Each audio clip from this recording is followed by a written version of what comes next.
What are you guys having for dinner tonight? At the Hosteen house, we are having homemade spinach dip and homemade ricotta meatballs. This is my first time making this recipe, but they smell so good, and I tried a little bit earlier and they were absolutely delicious over spaghetti. So let's plate it up and I'll tell you how I made it. Here is the spinach dip, and then I just cut up Grandma Sycamore's white bread and toast it up. I just got some fresh grated parm and some cheddar, spaghetti noodles, and then these are the ricotta meatballs in marinara sauce. Let's plate it up. Let's talk about the meatballs first. So this is my first time making these, and they were actually very easy to make, but they're time consuming. So I'm glad I gave myself plenty of time. It took me probably 2 hours total to make them and then fry them in batches. That's what took so long, is making them in batches.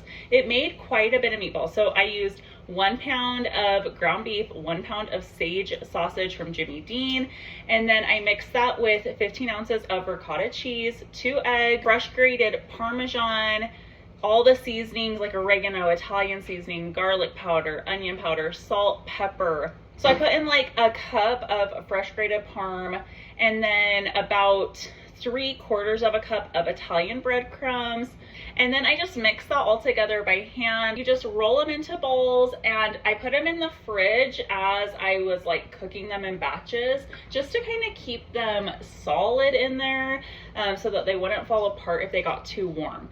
So you fry those up in batches just in olive oil, and cooking in a couple jars of marinara sauce for a few hours ever since I finished cooking. The spinach dip, this is actually my mom's recipe, and it's crazy easy to make. It is just 2 packages of cream cheese. I kind of warm those up in the microwave, and then a package of frozen spinach. Cook that up on the stovetop. Drain as much water out of it as you possibly can. You want it dry.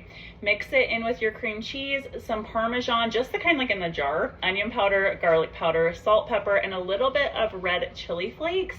Just stir that all together, and then I just bake it in the oven at 400 degrees for 20 minutes. Da-da-da. Like a good bite. I got some of the meatball in it.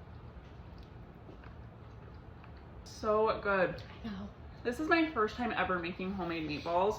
Out really good. The ricotta in it is so good. It makes them they're really tender and so flavorful.